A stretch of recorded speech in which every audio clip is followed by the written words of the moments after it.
اللہ تعالیٰ نے انسان کو امتحان کے لیے پیدا کیا ہے، باقی ساری کائنات مخلوق اس کی ضرورتوں کو پورا کرنے کے لیے۔ امتحان کس چیز کا ہے؟ لِيَبْلُوَكُمْ أَيُّكُمْ أَحْسَنُ عَمَلًا، وہ یہ دیکھے گا کہ ہم میں عمل کو کون خوبصورت بناتا ہے۔ دوسری جگہ لِنَبْلُوَهُمْ أَيُّهُمْ أَحْسَنُ عَمَلًا، ہم دیکھیں گے کہ تم میں عمل کو خوبصورت کون بناتا ہے۔ لیکن ایک عجب بات ہے کہ پیدا کیا جاہل، ساری کائنات انتہائی تعلیم یافتہ پیدا ہوتی، ایک چونٹی 1 سینٹی میٹر سے آگے نہیں دیکھ سکتی، آپ اس کا لائن میں چلنا دیکھیں، جو وہ گھر بناتی ہے وہ دیکھیں، اور دیمک کو نظر ہی کچھ نہیں آتا، بالکل ہی اندھی ہوتی۔ تو افریقہ کے سفر میں جنگلوں سے گزر ہوا تو ان کو اتنے بڑے بڑے گھر بنے ہوئے مٹی کے، ہتھوڑے ٹوٹ جائیں ان کو توڑنے کے، کلہاڑیاں کند ہو جائیں ان کو توڑنے کے لیے، اندھی۔ ربنا الذی اعطى كل شیء خلقه ثم هدى، ساری کائنات کے لیے تو یہ بتایا یا رب وہ ہے جو ہر چیز کو پیدا کرتا ہے پھر اسے ہدایت دیتا ہے، یعنی زندگی گزارنے کا علم دیتا ہے۔ انسان کے بارے میں یہ فرمایا واللہ اخرجکم من بطون امہاتکم لا تعلمون شیئا، اللہ نے تمہیں ماں کے پیٹ سے نکالا، تم کچھ بھی نہیں جانتے تھے، صفر۔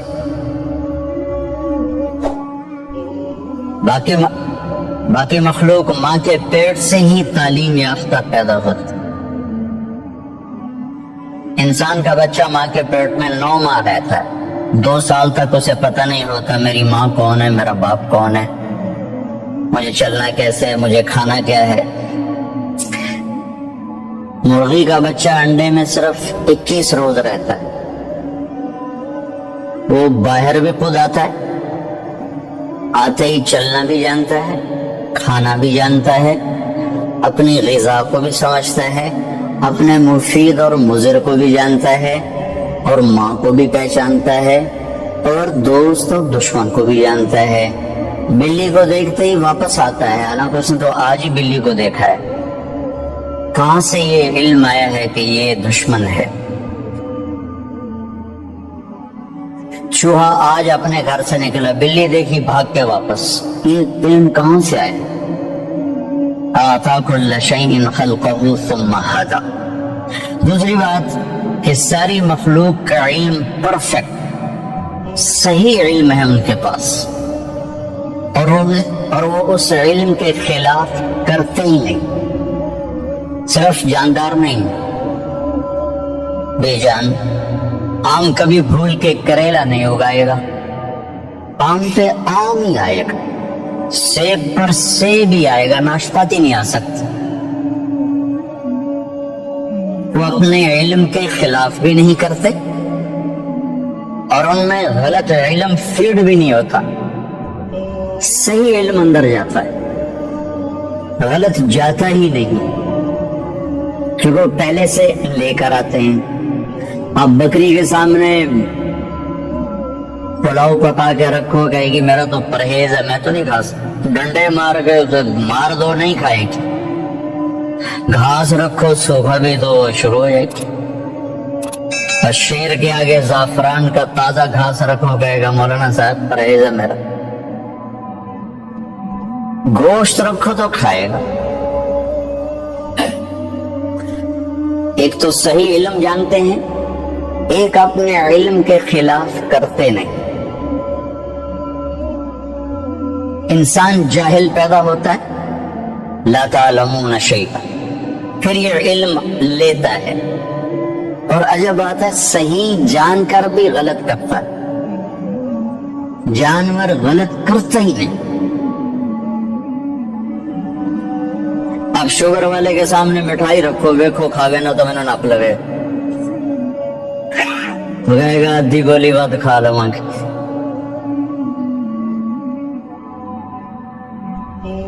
ایک انسان پیدائشی طور پر جاہل، آگے دو منڈیاں ہیں، سچ کی اور جھوٹ، صحیح کی اور غلط کی، دو راستے ہیں۔ انا ہدیناہ السبیل اما شاکرا و اما کفورا ہدیناہ النجدین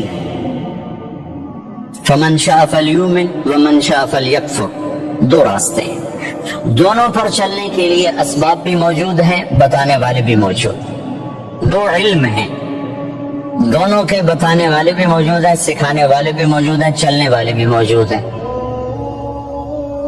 لیکن انسان صحیح جان کے بھی غلط کرنے کی طاقت رکھتا ہے۔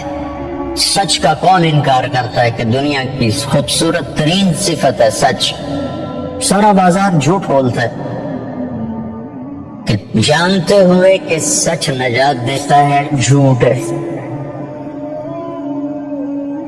تو انسان اپنے علم کے خلاف کرنے کی طاقت رکھتا ہے، غلط اور صحیح دونوں لینے کی طاقت رکھتا ہے، کہ اللہ تعالیٰ نے اس کو امتحان کے لیے پیدا فرمایا ہے۔ پھر اس کے ساتھ کچھ بنیادی کمزوریاں، ایک تو ہم پیدائشی جاہل پیدا ہوئے، چند خامیاں بڑی، وَكَانَ الْإِنسَانُ عَجُولًا، اے میرے بندے تو جلد باز بہت ہے، إِنَّهُ كَانَ ظَلُومًا جَهُولًا، ظالم بھی بہت ہو، جاہل بھی بہت، کوئی چھوٹے موٹے جاہل نہیں ہو، بہت بڑے جاہل، چھوٹے موٹے ظالم نہیں ہو، بہت بڑے ظالم۔ وَكَانَ الْإِنسَانُ كَفُورًا، بہت بڑے درجے کے ناشکر ہے۔ وَكَانَ الْإِنسَانُ أَكْثَرَ شَيْءٍ جَدَلًا، بہت زیادہ لڑنے جھگڑنے والے، غصے والے۔ وَكَانَ الْإِنسَانُ كَفُورًا، بہت بڑے ناشکر ہو۔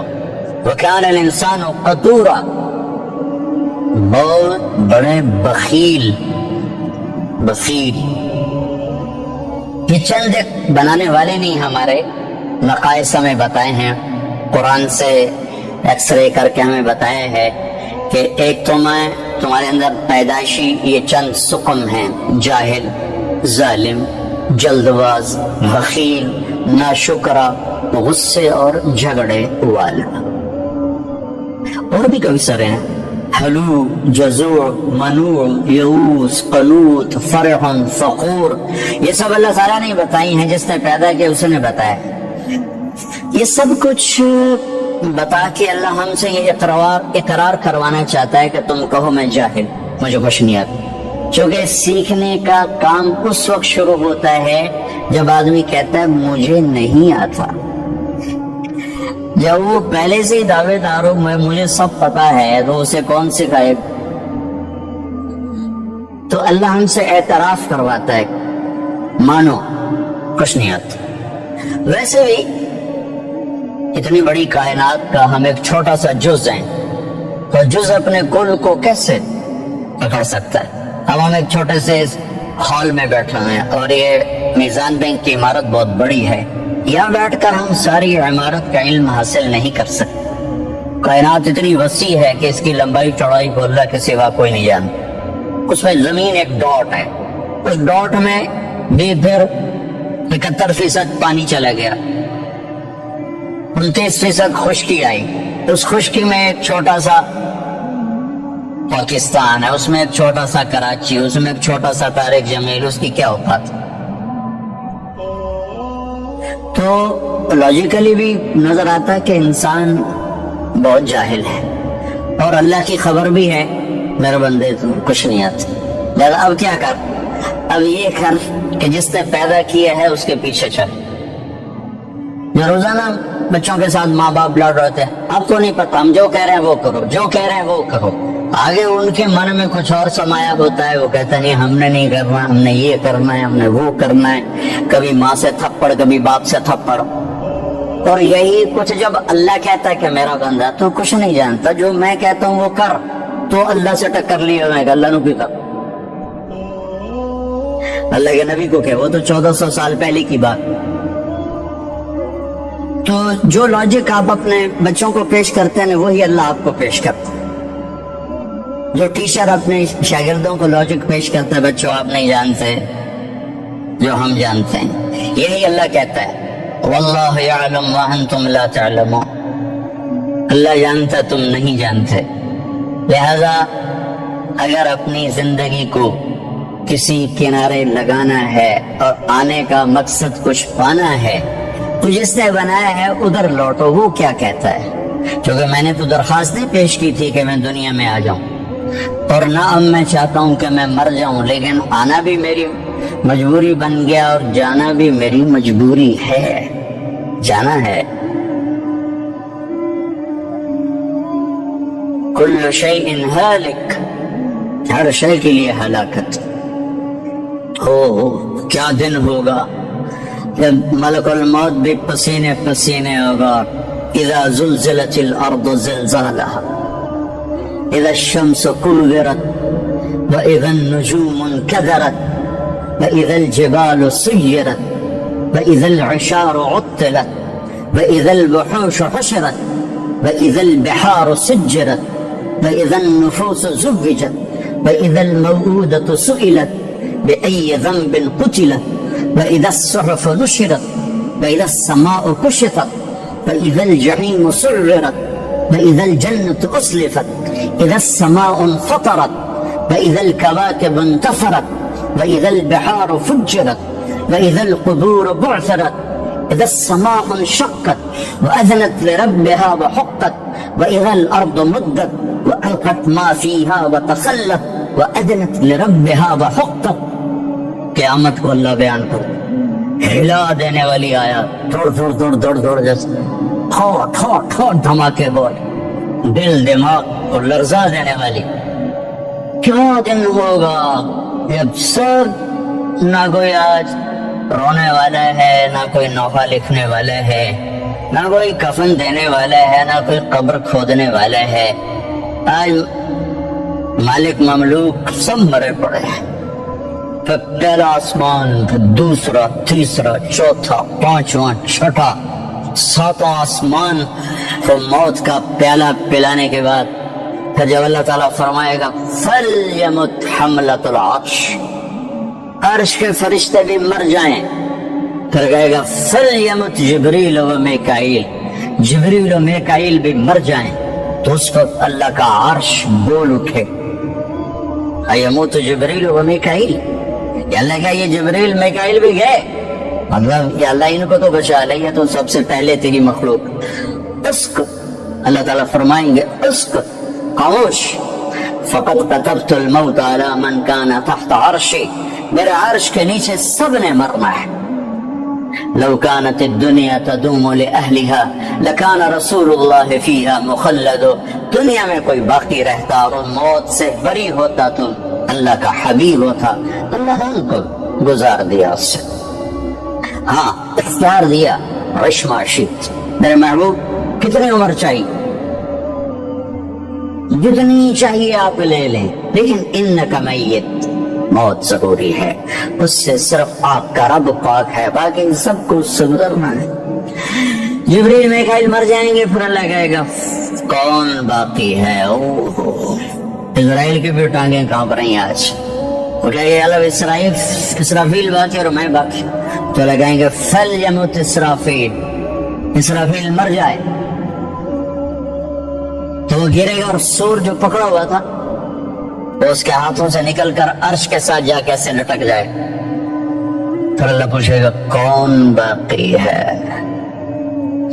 ملک الموت کو پتا لگ گیا کہ ہوں میری بھی آ گئی باری، تو ایسے کام کہ اللہ بس اب تو میں ہی باقی۔ تو اللہ تعالیٰ فرمائیں گے مت فإنک خلق من خلق، تو بھی مر جا، تو بھی میری ایک مخلوق، سب کو ختم۔ پھر ساری کائنات موت کی وادیوں میں دھکیل کر اللہ تعالیٰ کہے گا من کان لی شریکا فلیات، بھئی میرا شریک ہے تو آؤ۔ پھر دوبارہ کہے گا من کان لی شریکا فلیات، کوئی میرا شریک ہے تو آؤ۔ پھر تیسری دفعہ فرمائے گا من کان لی شریکا فلیات، کوئی ہے آؤ۔ پھر زمین آسمان کو اللہ جھٹکا دے، پھر کہے گا انا الملک، میں بادشاہ، پھر دوسرا جھٹکا دے گا، کہے گا انا القدوس السلام المومن، میں ہوں قدوس السلام مومن، پھر تیسرا جھٹکا دے گا، پھر کہے گا انا المہیمن العزیز الجبار المتکبر، پھر اللہ تعالیٰ کہے گا این الملوک، بادشاہ کدھر ہیں؟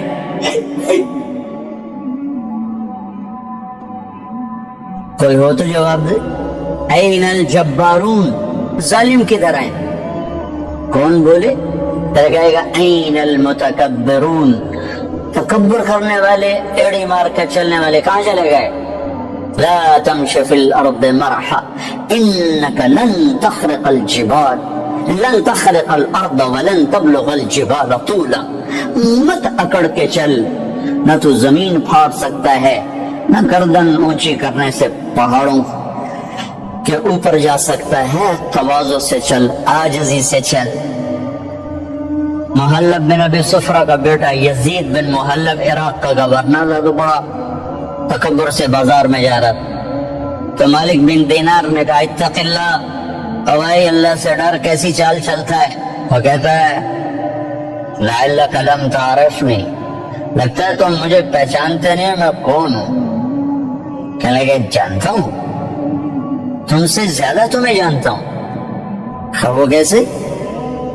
کہ تیری ابتدا ایک نطفہ، تیری انتہا ایک میت، اور اس کے درمیان تو گندگی کا ٹوکرا۔ وہ زمانے کے بگڑے بھی آج کے اچھوں سے بڑے اچھے تھے، تو اس کا سر جھک کے کہنا عرفتنی حقا، تو نے مجھے صحیح پہچانا ہے۔ اللہ کہے گا لمن الملک اليوم، آج کس کی حکومت ہے؟ جواب دینے والا تو ہے ہی نہیں، پھر کہے گا للہ الواحد القہار، آج اکیلے اللہ کی حکومت۔ پھر اللہ کہے گا انی بدأت بالدنیا ولم تکن شیئا انا الذی اعیدها، میں نے دنیا بنائی، میں نے مٹھائی، دوبارہ زندہ کر دوں۔ ما خلقکم ولا بعثکم الا کنفس واحدہ، تم سب کو بنانا، مارنا، اٹھانا ایسا ہی جیسے ایک کو بنانا، مارنا، اٹھانا، کوئی مشکل نہیں اس شہنشاہ آدم کے نزدیک۔ علی کل شیء قدیر، سبح للہ ما فی السماوات والارض وهو العزیز الحکیم۔ تم میزان بینک والے اسے یاد کرو نہ کرو، ساری کائنات اس کی تسبیح پڑھتی، عزت و حکمتوں والا۔ لہ ملک السماوات والارض، زمین آسمان کا بادشاہ، یحیی و یمیت، زندگی موت کے فیصلے کرنے والا۔ وہو علی کل شیء قدیر، ہر چیز پر قادر۔ هو الاول والآخر والظاہر والباطن، وہ اول، وہ آخر، وہ ظاہر، وہ باطن۔ میرے نبی نے کہا انت الاول فلیس قبلک شیء، میرے رب تو وہ اول ہے جس سے پہلے کچھ نہیں، وانت الاخر فلیس بعدک شیء، تو وہ آخر ہے جس کے بعد کچھ نہیں، وانت الظاہر فلیس فوقک شیء، تو وہ بلند ہے کہ تیرے اوپر کوئی نہیں، وانت الباطن فلیس دونک شیء، تو ایسا چھپا ہوا ہے کہ تجھ سے کوئی چیز چھپ نہیں سکتی۔ تو جو ذات یہ صفت رکھے الاول الآخر الظاہر الباطن، تو اس کا یہ دعویٰ سچا ہے، وہو بکل شیء علیم۔ یہ مت کہو ہمیں بہت پتہ ہے، یہ صرف اللہ کو پتہ ہے، یہ کہو کچھ نہیں آتا، نہیں پتا، نہیں جانتا، یہاں سے علم شروع ہوتا ہے، میں نہیں جانتا۔ تو بھائیو صرف یہ دنیا سامنے نہیں ہے ہمارے آگے، یہ دنیا ایک پزل ہے، اور پزل کے سارے ٹکڑے پورے ہوں تو تصویر مکمل ہوتی ہے۔ تو اس پزل کا سب سے بڑا ٹکڑا آخرت ہے، اس کو ہم نے نکال دیا ہوا ہے اور تصویر بنانے کی کوشش کر رہے ہیں، کیسے بنے گی اور رزلٹ لینا چاہتے ہیں، کیسے آئے گا؟ آخرت اس کا مکمل ایک ٹکڑا جو اس میں جڑے گا، تب جا کے ہمارے سامنے صحیح نتیجہ آئے۔ اور ایک دن اللہ نے ہمیں کھڑا کرنا ہے، یوم یخرجون من الاجداث سراعا، نکلو گے تم قبروں سے، اٹھائے گا تمہارا رب تم، واقترب الوعد الحق، اور وہ وعدہ قریب آ چکا ہے، قریب آ چکا ہے۔ کچھ نکلیں گے کہیں گے یا ویلنا من بعثنا من مرقدنا، ہم مارے گئے، یہ کس نے ہمیں قبروں سے اٹھا دیا۔ کچھ نکلیں گے کہیں گے ھذا ما وعد الرحمن وصدق المرسلون، یہی وہ دن ہے جس کا اللہ نے وعدہ کیا تھا اور نبیوں نے سچی خبر دی تھی۔ اس دن کامیابی ناکامی کے فیصلے ہو رہے ہیں۔ وجوہ یومئذ ناعمہ، کچھ چہرے بڑے تر و تازہ، لسعیہا راضیہ، اپنی محنت پہ آج صلہ پا کے بڑے خوش، مسرہ ضاحکہ مستبشرہ، روشن چمکتے ہنستے، اندر سے خوشیاں پھوٹ رہی ہیں۔ اور کچھ چہرے ہیں خاشعہ عاملہ ناصبہ، تھکے ویران پریشان، تراقہا قطرہ، سیاہی پہ سیاہی چڑی ہوئی ہوگی۔ کچھ چہرے ایسے اٹھائے جائیں گے، اصل تو زندگی موت کے بعد شروع ہونے والی ہے، کامیابی ناکامی کے فیصلے تو وہاں ہوں جب سیدھے ہاتھ میں کتاب آئے گی اور الٹے ہاتھ میں کتاب آئے گی۔ سیدھے ہاتھ میں پیپر آنے کا مطلب ہے کہ کامیاب ہو گیا، تو نعرہ مارے گا اللہ نے اس کو لفظ بنا دیا، اس کے نعرے کو لفظ بنا دیا۔ فَأَمَّا مَنْ أُوتِيَ كِتَابَهُ بِيَمِينِهِ، جس کے سیدھے ہاتھ میں پیپر آئے اقرؤوا کتابیہ، وہ نعرہ لگائے، وہ کہیں گے تمہیں کیا ہوا؟ وہ کہے گا اقرؤوا کتابیہ، میرا پیپر دیکھو، میں کامیاب ہو۔ وہ کہیں گے تو کیسے کامیاب ہو گیا؟ وہ کہے گا انی ظننت انی ملاق حسابیہ، مجھے پتا تھا میرا پیپر ہونے والا، میں تیاری کرتا رہا۔ اوپر سے اللہ کلام میں شریک ہوگا، فَهُوَ فِي عِيشَةٍ رَاضِيَةٍ، میرے بندے کو اعلیٰ زندگی مبارک ہو۔ کہاں؟ فی جنت عالیہ، عالی شان جنت میں، اس میں کیا ہے؟ قطوفها دانیہ، پکے ہوئے پھل ہیں، کیا کرو؟ کلو وشربو، کھاؤ پیو، ہنیئا، کیا مطلب؟ کھاؤ گے پخانا نہیں، پیو گے پیشاب نہیں، کھاؤ گے پیو گے رو گے، بیماری نہیں، بڑھاپا نہیں، موت نہیں، غم نہیں، دکھ نہیں، لڑائی نہیں، جھگڑا نہیں، حسد نہیں، بغض نہیں، نفرت نہیں، سوال نہیں، عروج عروج ہے، جوانی ہی جوانی ہے، زندگی ہے، بقا ہی بقا ہے۔ یہ کس وجہ سے؟ فَبِمَا أَسْلَفْتُمْ فِي الْأَيَّامِ الْخَالِيَةِ، وہ کراچی کی زندگی میرے سامنے ہے، اسی کو دیکھ کر میں تمہیں فیصلہ دے رہا ہوں۔ اس کے الٹے ہاتھ میں آئے گا، وہ مرا گیا، کہے گا یا لیتنی لم اوت کتابیہ، اور میں مر گیا۔ وَأَمَّا مَنْ أُوتِیَ کِتَابَهُ بِشِمَالِهِ، جس کے الٹے ہاتھ میں آئی یا لیتنی لم اوت کتابیہ، اور یہ پیپر مجھے کیوں پکڑا دیا؟ وَلَمْ أَدْرِ مَا حِسَابِیہ، مجھے تو نہیں پتا تھا کہ یہ دن دیکھوں گا اور یہ حساب ہوگا۔ یا لیتہا کانت القاضیہ، ارے موت آجا کہاں چلے گی؟ مار دے مجھے، اٹھا کیوں دیا؟ ما اغنی عنی مالیہ ہلک عنی سلطانیہ، یہ ایران کا شہر مشہد، اس کا پرانا نام طوس ہے۔ ہارون رشید جو بہت بڑا عباسی خلیفہ تھا، یہاں مرا تھا، یہیں اس کی خبر بنی تھی، تو اس کو طبیب نے کہا کہ آپ بچ نہیں سکتے، آپ کا مرض آخر تک پہنچ چکا ہے، تو اس نے اپنی میری قبر میرے سامنے کھو دی جائے، 3 بر اعظم پہ پھریرا لہرا رہا ہو اور عمر بھی 50 سال سے کم ہو، بھرپور جوانی، اور قبر سامنے کھو دی جا رہی تھی، تو قبر کے کنارے بیٹھا کہہ رہا تھا ما اغنی عنی مالیہ ہلک عنی سلطانیہ، آج میرا مال میرے کام نہیں آ رہا، آج میری حکومت مجھے نہیں بچا رہی۔ اگلے دن مر گیا، اپنی قبر کھدوائی اور اگلے دن مر گیا، اسی میں دفن۔ ہلک عنی سلطانیہ، میری طاقت کہاں چلی گئی؟ اوپر سے اللہ کا خودو، پکڑو، اعلان ہوگا پکڑو، فغلوہ، اور جکڑو، ثم الجحیم صلوہ، بھون دو آگ میں کباب کی طرح۔ اور جب وہ اس کو پکڑنے کے لیے آئیں گے تو یہاں کی پولیس تو ہاتھ سے پکڑ کے ہتھ کڑی لگاتی، وہ یہاں سے نہیں پکڑیں گے، مجھے دیکھیں یہاں سے پکڑیں گے، یہاں ہاتھ ڈالیں گے یہاں، اور جو کھینچیں گے تو اس کا پورا جبڑا باہر نکل جائے گا، وہ ایسے کلا بازیاں کھاتا ہوا گر کر کہے گا ارحمو ارحم رحم رحم رحم، کہیں گے رحمان نے رحم نہیں کیا، ہم کیسے کریں؟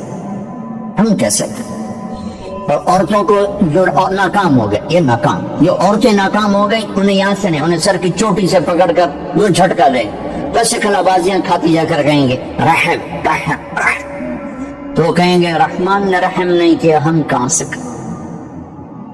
اور جب اس کے سیدھے ہاتھ میں پیپر آئے گا تو میرا رب کہے گا جنت کا جوڑا پہنایا جائے, جنت کا تاج سجایا جائے, یلبسون ثیابا خضرا من سندس و استبرق, جنت کا ریشمی لباس پہنو, حلوا اساور من فضہ یحلون فیہا من اساور من ذہب, سونے چاندی کے زیور پہناؤ. میرے نبی نے کہا اور مردوں کے لیے سونا ریشم حرام ہے دنیا میں, عورت کے لیے حلال ہے, لیکن جنت میں اللہ مردوں کو بھی زیور پہنائے گا, تو مردوں پہ سجا ہوا زیور عورتوں کی نسبت زیادہ خوبصورت نظر آئے گا.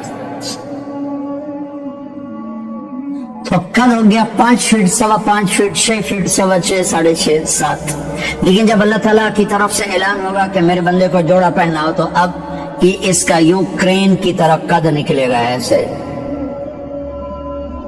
اور 130 فٹ کی ہائٹ پہ جا کے مکمل ہوگا. تمہارے بینک کی عمارت سے بھی اوپر قد چلا جائے. آدم علیہ السلام اتنے ہی قد پہ پیدا کیے گئے تھے, ایسے گھس دے چھوٹے.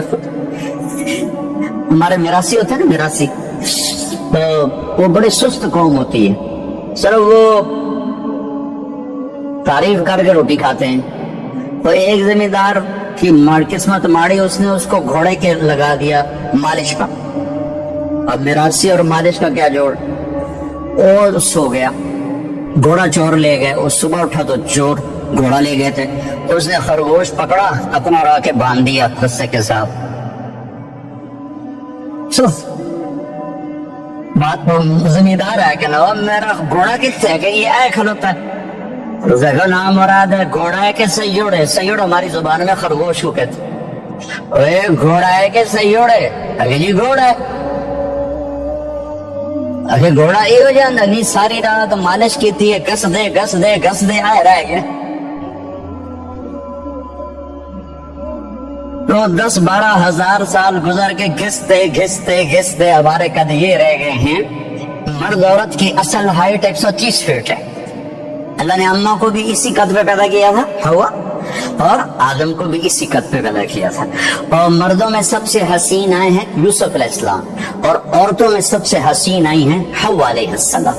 اللہ نے مردوں میں یوسف جیسا نہیں بنایا, عورتوں میں حوا جیسا کوئی نہیں بنایا. تو سارے مرد عورت جنتی 130 فٹ ہائٹ پر اللہ تعالیٰ اس کا کر پھر جنت کے جوڑے پہنائے گا, سر پہ تاج سجائے گا, اپنے نور میں سے اس کے چہرے کے پر اپنی تجلی ڈالے گا. پھر اس کے بعد نہ انہیں میک اپ کی ضرورت ہے, اور نہ ان کے چہروں پر کبھی غبار آئے گا, نہ ان کو صابن کی ضرورت ہے. بس اللہ کے نور کی تجلی پڑی ہے, اور اب یہ ہمیشہ کے لیے حسن بڑھتا ہی جائے گا, بڑھتا ہی جائے گا, بڑھتا ہی جائے گا. مرد کا بھی عورت کا بھی, مرد کا بھی عورت کا. تو انتہا تو ادھر کو چل رہی ہے. پھر یہ سارا جنتی مجمع اکٹھا ہوگا, پھر یہ پل پار کریں گے اور آگے جنت کے دروازوں پر جائیں گے تو 8 دروازے ہوں گے, لوگ ہوں گے. جہنمی جہنم کے دروازوں پر جائیں گے تو 7 دروازے جاتے کھل جائیں گے. حتی اذا جاؤہا فتحت ابوابہا, جائیں گے دروازے کھلیں گے, گرتے جائیں گے. جنتی سارے اکٹھے ہو جائیں گے, دروازے بند ہو, کوئی دروازہ کھلا نہیں. 2 چشمے ہوں گے, ایک سے پانی پیئیں گے, سینے کا کھوٹ غصہ بغض ختم, پیٹ کا پیشاب پخانا ختم. یہ پانی 2 کام کرے گا, سینے کو دھو دے گا عداوت سے, بغض حسد, اور پیٹ کو دھو دے گا پیشاب پخانے سے. دوسرے سے وضو کریں گے, خود کریں گے, کوئی حکم نہیں ہوگا, حکم ختم ہو گئے, مرتے ہی حکم ختم ہو. تو ان کے چہروں پر کبھی جھریاں نہیں پڑیں گے, اس کے بعد کبھی ہلکے نہیں پڑیں گے, کبھی چہرہ تھکا ہوا نظر نہیں آئے گا. ہمیں اندر کیسے جائیں؟ تو اللہ اپنے حبیب کی شان بلند کر کے دکھانا چاہتے ہیں. تو سب کو پتا ہے کہ اللہ کے نبی کے بغیر آج دروازہ نہیں کھل سکتا. ٹھیک ہے, چلے آئیں گے سارا مجمع آدم علیہ السلام کے پاس. ابا جان, دادا جان, دروازہ کھلوائیں. تو کہیں گے بیٹو میں نے تو نکلوانے کا کام کیا تھا, لے جانے کا کام میں نہیں کر سکتا. وَهَلْ أَخْرَجَكُمْ إِلَّا قَطِيَّةُ أَبِيكُمْ, میری خطا سے تو نکلے تو میں اندر کی میں لے جاؤں. اذهبوا الى غیری, بھائی کسی اور سے بات کرو. پھر آئیں گے نوح علیہ السلام, ابراہیم علیہ السلام, سارے نبیوں سے بڑے بڑے انبیاء, سب کہیں گے بھائی ہمارے بس کا نہیں, ہمارے بس کا نہیں, ہمارے بس کا. یہاں تک کہ یہ سارا مجمع گھومتا گھومتا عیسیٰ علیہ السلام تک پہنچے گا۔ وہ بھی کہیں گے میرے بس کا نہیں، لیکن ہاں میں تمہیں پتہ بتا سکتا ہوں، یہ اور کوئی نبی نہیں کہے گا۔ عیسیٰ علیہ السلام کہیں گے مجھے معلوم ہے کون کھلوائے گا۔ اچھا جی یہی بتا دے، وہ کہیں گے جاؤ حبیب اللہ محمد الرسول اللہ صلی اللہ علیہ وسلم، آج وہ کھلوا سکتے ہیں اور وہ نہیں کھلوائے گا۔ تو پھر یہ سارا مجمع ہمارے نبی کی خدمت میں آ کر کہے گا یا رسول اللہ یا حبیب استفتح لنا الباب، آپ دروازہ تو کھلوائیں۔ تو آپ کہیں گے انا لہو، ہاں میں ہی کھلواؤں گا، میں ہی کھلواؤں۔ پھر آپ سجدہ کریں اور اللہ کی تعریف کریں، اور آپ نے فرمایا وہ تعریف اللہ اسی وقت مجھے الہام کرے گا۔ پھر اللہ کہیں گے یا حبیبی یا محمد ارفع راسک سل تعطا اشفع تشفع، میرے محبوب سر اٹھا مانگ ملے گا، سفارش کر قبول ہے۔ تو کہیں گے یا اللہ جنت کا دروازہ کھول، تو اللہ تعالیٰ فرمائیں گے تو افتتاح کر، فیتا کاٹو، اوپننگ۔ تو جنت سے ایک سواری آئے گی، اڑتے اڑتے اڑتے آ کر اللہ کے محبوب کے سامنے لینڈ کرے گی ہیلی کاپٹر کی طرح۔ آپ اس کے اوپر تشریف فرما ہوں گے، اس کی رسی نیچے گر جائے گی۔ رسی نیچے گرنے کا مطلب ہے کہ اس سواری کو میرا نبی خود نہیں ڈرائیو کرنے والا، کوئی آئے گا اور جو اس رسی کو پکڑ کے چلے گا۔ لہذا یہ بہت بڑا شرف بن جائے گا اس وقت کہ یہ رسی کون پکڑے گا، یہ کون پکڑے گا۔ تو سب آنکھیں ایسے اٹھ جائیں گی، تو گردنیں بائیں بائیں مڑ رہی کہ کون بھائی کون بھائی کون بھائی۔ تو اس سسپینس کو پھر اللہ ختم کرے گا، بلال کو دی جائے، بلال بلال مؤذن مسجد نبوی، بلال کو دی جائے۔ تو ہم نے کہا بلال میری سواری کی رسی پکڑ کر میرے آگے آگے چلے۔ پھر آپ دروازے پر دستک دیں گے، اندر سے آواز آئے گی کون؟ آپ کہیں گے ھذا محمد الرسول اللہ۔ دیکھو جو ہستی جنت کا دروازہ کھلوانے کی طاقت رکھتی ہو، وہ دنیا کے مسائل کا دروازہ نہیں کھلوا سکتے۔ شاہ عبدالعزیز نے سارے شہر سے چوروں کو ختم کر دیا، سولیوں پر لٹکا دیا تھا۔ ایک سعودی نے مجھے بتایا کہ سلطان عبدالعزیز جب مکہ آتا ہے تو بیت اللہ کی دیوار کے ساتھ ٹیک لگا کر بیٹھ جاتا ہے، اور اس کے ہاتھوں میں تلوار ہوتی ہے، اور روتا جاتا۔ عبدالعزیز کے استاد نے پوچھا کیوں اتنا روتا ہے؟ کہنے لگا میں نے سب کو چوری سے روک دیا، اب انہیں روزی کہاں سے کھلاؤں، تو اللہ کے سامنے رو رہا ہوں۔ 7 سمندر پار سے مخلوق آئی اور ان کی زمین سے تیل کے چشمے نکال دیے۔ یہ حرام کو چھوڑنے اور حلال پر آتے ہی برکت ہے۔ آج ان کو سمجھ نہیں آ رہی ہے کہ اپنے پیسے کیسے سنبھالے۔ اب کوئی کہے گا کہاں سے کھائیں گے؟ ایک حوالدار نے مجھ سے پوچھا، بہاول نگر میں تبلیغ کے وقت لگایا، حلال پہ آ گیا، مشکل پیش آ گئی، بڑی تنگی ہوئی۔ کہنے لگا ایک دن افسر مجھے کہنے لگا کہ تم آپ گزارا کیسے کرتے ہو؟ میں نے کہا جب آدمی طے کر لے تو گزارے ہو جاتے ہیں، نہ طے کرے تو نہیں ہوتے۔ کہا بتاؤ تو صحیح گزارا کیسے کرتے ہو؟ کہا بات یہ ہے کہ 1 سال گزر گیا ہے، میرے گھر میں سالن نہیں پکا، چٹنی سے روٹی کھاتے ہیں، 1 سال پورا ہو چکا ہے، میرے گھر میں سالن نہیں پکا۔ یہ اللہ کا وہ ولی ہے، بڑے بڑے اولیاء اس کی گرد کو قیامت کے دن اس کے گرد کو نہیں پہنچ سکیں گے۔ سن 1994 میں انگلینڈ میں اجتماع تھا، تو میں رات کو فارغ ہو کر باہر نکلا تو ایک نوجوان لڑکا پہرا دے رہا تھا بریڈفورڈ۔ تھوڑا سا تعارف ہوا تو وہ بڑا خوش ہو کر کہنے لگا مجھے تو آپ سے ملنے کا بڑا شوق تھا۔ میں نے کہا تم ادھر کیسے؟ کہنے لگا میں نے 3 دن لگائے تھے، اللہ تعالیٰ نے میری ساری زندگی بدل دی۔ اس نے بات کی بڑی خوبصورت جو آج تک یاد ہے۔ کہا جی ان کے پاس ہمیں گمراہ کرنے کے لیے اور نہیں ہے، جو کچھ ان کے پاس ہے گمراہی کے جتنے سامان ہیں، اسباب ہے، فحاشی کے، ننگے پن کے، بے پردگی کے، عورت مرد کے گلاپ کے، یہ حد ہے، اس کے آگے اور کچھ نہیں۔ ہم اس سے توبہ کر کے باہر آ رہے ہیں، اب اور کوئی شکل نہیں ہے ان کے پاس ہمیں گمراہ کرنے کے لیے،